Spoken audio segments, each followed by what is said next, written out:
Baik, sehat, semangat, luar biasa. Oke, terima kasih. Silahkan duduk. Terima kasih, Bu. Baik anak-anak, sebelum kita memulai kegiatan kita siang ini, kita awali dengan doa. Satu orang pimpin kita dalam doa.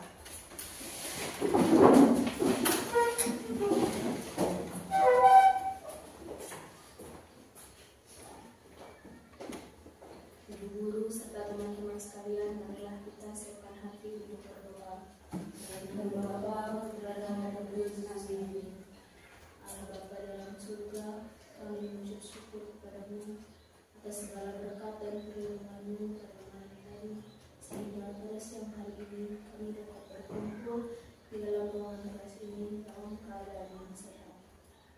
Kami mohon ya Tuhan, lindungilah dan lindungilah kami selama aktivitas kami pada hari ini berlangsung. Sama-sama Bapa kami Yang dari surga dimuliakan namamu, datanglah kerajaanmu, jadilah kehendak-Mu di atas bumi seperti dalam surga. Berilah kami rezeki pada hari ini, dan ampunilah kesalahan kami, seperti kami pun mengampuni yang salah kepada kami.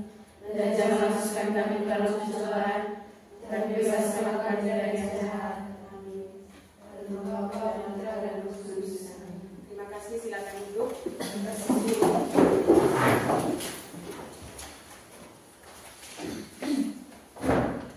Baik, selanjutnya Ibu akan mengecek kehadiran kalian satu persatu untuk memastikan apakah semuanya sudah berada di dalam ruangan dan semuanya hadir.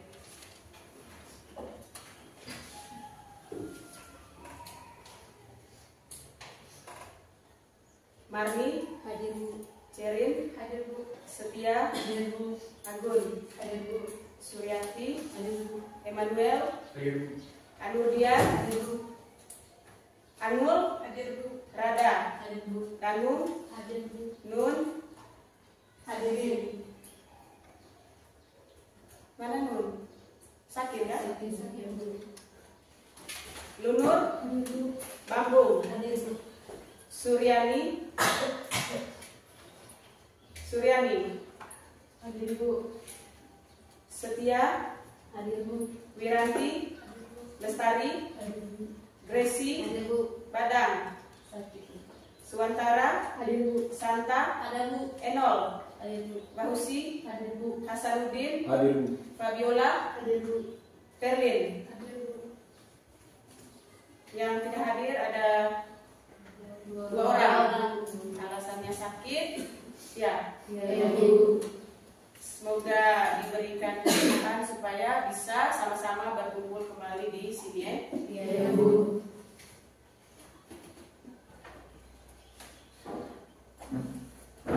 Baik, anak-anak sekalian, pada pertemuan sebelumnya kita sudah membahas materi tentang besaran. Mungkin ada yang masih ingat apa itu besaran?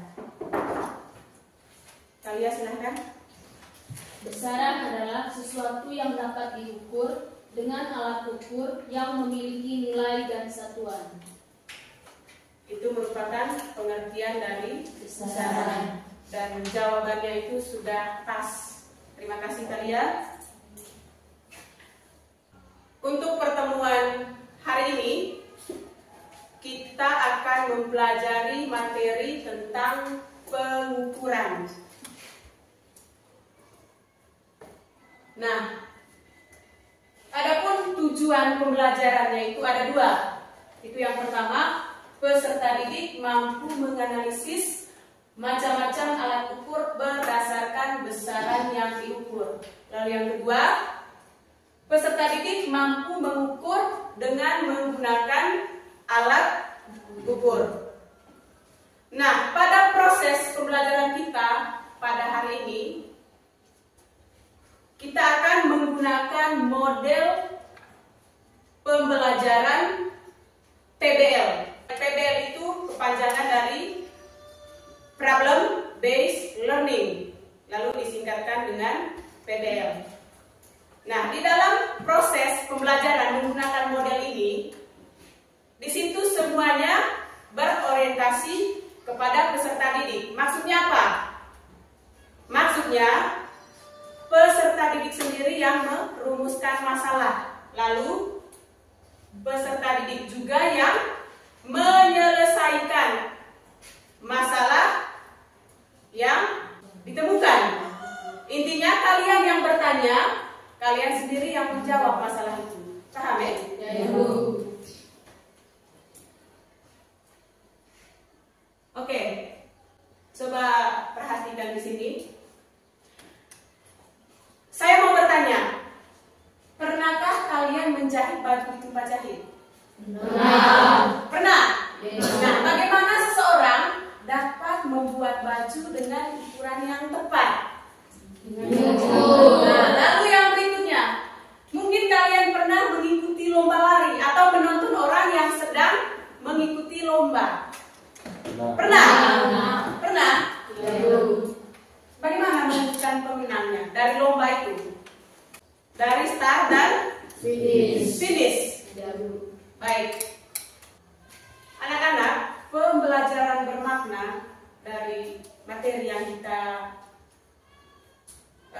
pelajari pada hari ini adalah pengukuran merupakan dasar pengetahuan dan keterampilan dari segala kegiatan ilmiah. Pengukuran yang benar sangat penting dalam kehidupan sehari-hari. Kesalahan dan ketidakmampuan dalam menggunakan alat ukur yang benar dapat berdampak. Nah, di sini saya akan menayangkan beberapa gambar. Kalian punya tugas itu mengamati gambar yang ada di layar. Bisa dilihat gambarnya? Jelas? Jelas ya? Nah, silakan kalian amati, lalu saya kasih waktu 2 menit. Selanjutnya, kalian harus merumuskan masalah dari gambar yang ada di layar. Bisa? Dalam bentuk pertanyaan. Silakan mengamati 1 menit. 3 menitnya saya kasih kesempatan kepada kalian untuk merumuskan masalahnya.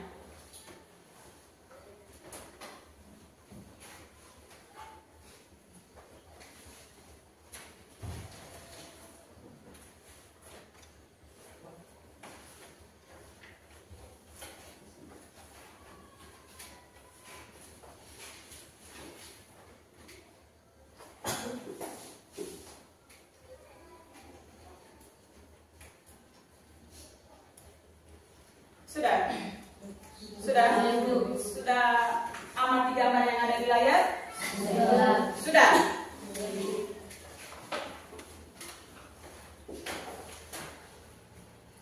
Selanjutnya, mungkin ada yang mau bertanya mengenai gambar yang ada di layar? Silakan. Baik, saya akan bertanya. Bagaimana cara membaca skala dari hasil pengukuran dari alat yang pertama? Bagaimana cara membaca skala dari alat ukur yang pertama? Berarti yang ini? Iya. Mungkin ada lagi yang mau bertanya. Grace? Apakah skala pada alat ukur itu berbeda? Apakah skala pada alat ukur itu berbeda? Iya. Terima kasih, silakan dulu. Masih ada yang mau bertanya? Silakan Tari. Bagaimanakah cara menggunakan alat ukur jangka sorong? Bagaimanakah cara menggunakan alat ukur jangka sorong? Terima kasih, silakan dulu. Ada lagi? Tidak ada? Lalu selanjutnya saya akan memberikan kesempatan kepada anak-anak sekalian. Mungkin ada yang mau menjawab beberapa pertanyaan tadi. Ada 3 pertanyaan. Silakan Priska. Jawab soal nomor berapa, Priska? Nomor 1. Silakan. Baik, saya akan menjawab pertanyaan dari nomor 1. Pertanyaannya, bagaimana cara membaca skala dari hasil pengukuran dari alat yang pertama? Jawabannya, yang pertama, tentukan skala utama. Yang kedua, tentukan skala minus kali ketelitian alat lalu dijumlahkan. Terima kasih. Sudah. Ya, Bu. Jawaban untuk soal yang kedua. Silakan Corlin. Baik, saya akan menjawab pertanyaan dari nomor 2. Soalnya, apakah skala pada setiap alat ukur itu berbeda? Jawabannya ya, skala pada setiap alat ukur itu berbeda. Baik, terima kasih. Silakan duduk. Lagi satu pertanyaan. Ada yang mau menjawab? Silakan Sherin. Baik, saya akan menjawab pertanyaan dari nomor 3. Apa fungsi dari alat ukur jangka sorong? Fungsi dari alat ukur jangka sorong adalah untuk mengukur panjang benda diameter luar, diameter dalam, dan kedalaman suatu benda. Baik, terima kasih. Silahkan duduk. Jadi di sini ada 3 pertanyaan dan semuanya sudah dijawab. Nah, anak-anak, untuk memastikan kalian punya jawaban itu benar atau salah, kita akan buktikan dalam diskusi kelompok. Jadi, saya akan membagikan kalian dalam 4 kelompok, ya. Saya tentukan kelompok 1, kelompok 2, kelompok 3, kelompok 4. Sudah. Sekarang kalian duduk dalam kelompok masing-masing. Nah, di sini Ibu sudah menyiapkan beberapa alat ukur untuk mendukung kita punya kegiatan diskusi kelompok.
LKPD-nya ke dalam kelompok. Jadi kalian punya tugas itu, silakan membaca soal yang ada dalam LKPD.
presentasikan hasil dari diskusi kelompok.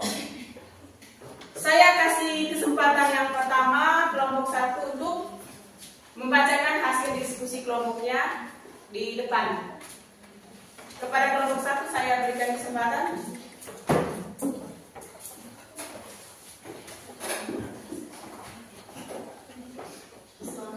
Selamat siang teman-teman. Selamat siang. Terima kasih atas waktu dan kesempatan yang telah diberikan kepada kelompok kami. Di sini kami akan mempresentasikan hasil diskusi. Pertama-tama, sebelum kita masuk ke hasil diskusi kami, izinkan kami memperkenalkan diri terlebih dahulu. Perkenalkan, nama lengkap saya Natalia Setia. Di sini saya bertugas sebagai pemateri. Perkenalkan, nama saya Romelia Suryani, bisa dipanggil Komi. Saya di sini sebagai pemateri. Baik, kami dari kelompok 1 akan mempresentasikan hasil kerja kelompok kami. Berdasarkan hasil diskusi kami tentang pengukuran diameter kelereng, di mana kami mengukur menggunakan 3 alat ukur. Alat ukur yang pertama yaitu mikrometerskop, yang kedua jangka sorong, dan yang ketiga penggaris. Untuk hasil pengukuran diameter dari kelereng menggunakan alat ukur mikrometerskop yaitu skala utamanya yaitu kami mendapat hasil 15,1 cm. Skala noniusnya yaitu 35 mm dikali ketinggian alatnya 0,01 sama dengan 0,35. Hasil pengukurannya itu 0,35 dijumlahkan 15,1 sama dengan 15,45. Untuk hasil pengukuran diameter dari kelereng menggunakan alat ukur jangka sorong, kami mendapatkan hasilnya yaitu skala utamanya 1,3 cm, sedangkan skala noniusnya yaitu 0,01 mm dikali dengan ketelitian alatnya yaitu 0,01 sama dengan 1,30013.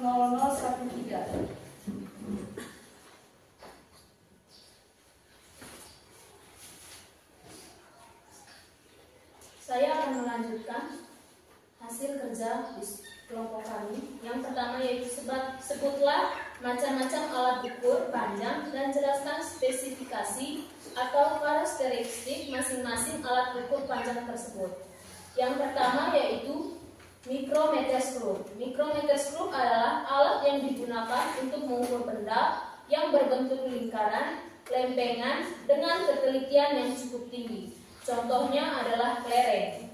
Yang kedua yaitu jangka sorong. Jangka sorong adalah alat ukur yang digunakan untuk mengukur kedalaman benda yang berfungsi untuk mengukur suatu panjang dan diameter luar maupun diameter dalam dari suatu benda seperti kelereng. Yang ketiga penggaris. Penggaris adalah alat ukur yang mengukur panjang benda, lebar dari berbagai bidang datar yang memiliki dimensi kecil, sehingga penggaris tidak dapat mengukur kelereng dikarenakan bentuk kelereng yang berbentuk seperti lingkaran. Yang kedua yaitu apakah hasil pengukuran diameter kelereng dengan menggunakan penggaris, jangka sorong dan mikrometerskop berbeda? Mengapa hal tersebut bisa terjadi? Jelaskan. Ya tentu berbeda, dikarenakan yang pertama mikrometerskop. Alasannya karena mikrometerskop dapat mengukur ketebalan hingga ukuran yang sangat kecil yaitu 35 mm dan 15,1 cm berdasarkan hasil pengukuran. Yang kedua jangka sorong. Alasannya karena jangka sorong dapat mengukur benda-benda yang ukurannya kecil dan tidak dapat diukur oleh penggaris serta alat ukur jangka sorong memiliki rahang tetap dan paling teliti. Yang ketiga yaitu penggaris. Alasannya karena penggaris berdasarkan hasil kerja kelompok kami, penggaris tidak dapat mengukur benda seperti lingkaran, berbentuk lingkaran seperti kelereng, karena penggaris hanya dapat mengukur panjang, lebar, dan tebal benda. Yang ketiga yaitu sebutkan faktor-faktor yang mempengaruhi hasil perbedaan pengukuran tersebut.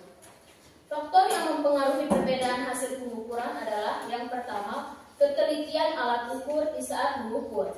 Yang kedua, keterampilan mengukur, yaitu mencakup keterampilan menggunakan alat ukur dan keterampilan membaca hasil pengukuran. Yang ketiga yaitu faktor luar, mencakup getaran, kenaikan dan penurunan suhu signifikan dan fluktuasi tegangan. Yang keempat, rentang pengukuran. Jangka sorong memiliki rentang pengukuran yang lebih luas dibandingkan mikrometerskop. Sekian presentasi dari kelompok kami. Jika teman-teman ingin bertanya, kami beri kesempatan dan waktu. Terima kasih untuk kelompok 1. Mari kita berikan aplaus.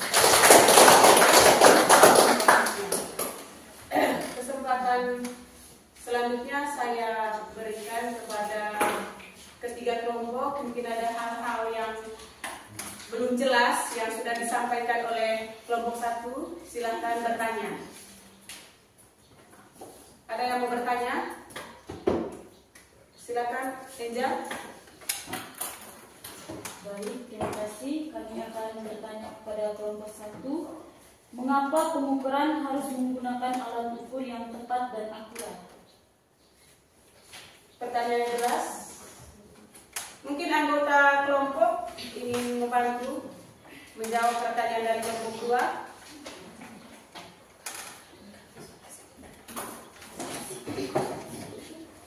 Baik, saya akan menjawab pertanyaan dari kelompok 2. Soalnya, bagaimana caranya supaya hasil pengukuran itu akurat? Mengapa pengukuran harus menggunakan alat ukur yang tepat dan akurat? Jawabannya, kalau tidak menggunakan alat ukur, hasil yang didapatkan tidak akurat. Kalau tidak menggunakan alat ukur yang tepat, hasil pengukurannya tidak akurat. Ya, bagaimana kelompok 2? Bisa terima jawaban dari kelompok 1? Bisa? Berarti sudah paham ya? Mungkin ada lagi yang mau bertanya? Tidak ada? Baik, silakan kembali ke tempat duduk. Siapa yang bisa membuatkan kesimpulan? Silakan Ratni.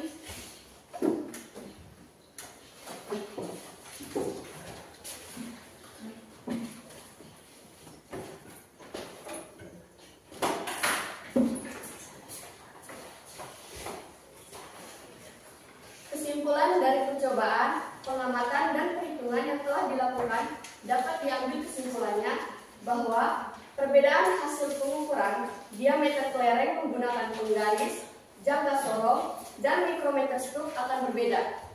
Ini karena setiap alat ukur memiliki tingkat ketelitian yang berbeda.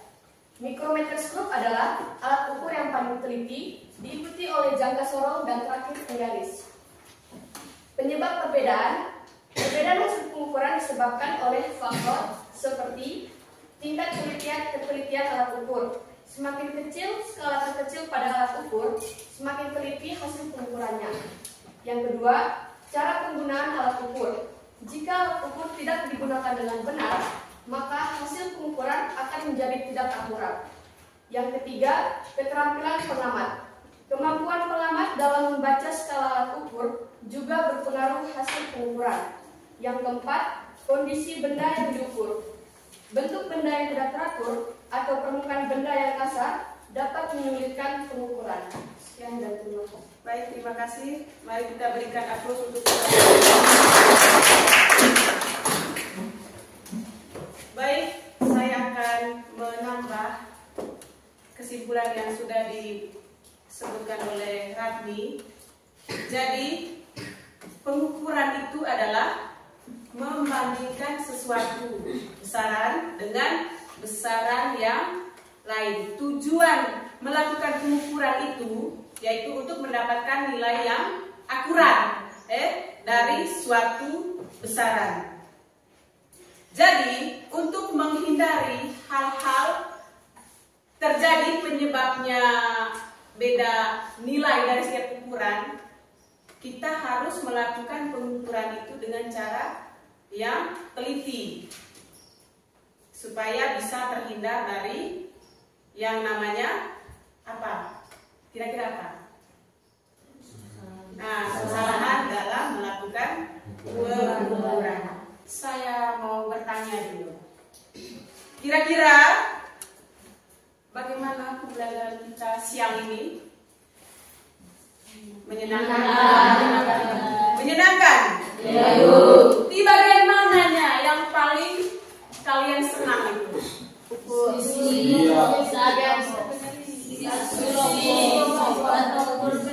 Presentasi, Bu. Saat diskusi kelompok karena mengukur benda. Lalu yang berikutnya saat apa? Presentasi. Nah, kalau misalnya bintang 1 sampai 5, kira-kira untuk pembelajaran hari ini kalian kasih bintang yang keberapa? Kelima. Kelima? Ya, Bu. Yakin itu? Yakin. Lalu yang berikutnya, apakah pembelajaran kita hari ini menyulitkan kalian? Ya. Tidak? Ya, Bu. Baik, terima kasih. Selanjutnya saya akan memberikan beberapa soal untuk mengecek sampai di mana pemahaman kalian untuk materi yang sudah kita pelajari pada hari ini. Jelas gambarnya? Ini jelas ya?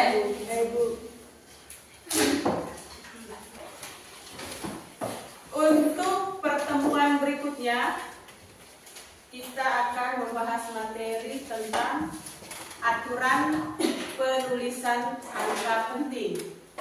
Ya? Jadi untuk pertemuan hari ini sudah selesai. Saya minta satu orang memimpin kita untuk doa penutup.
Baik anak-anak, sampai jumpa pada pertemuan berikutnya.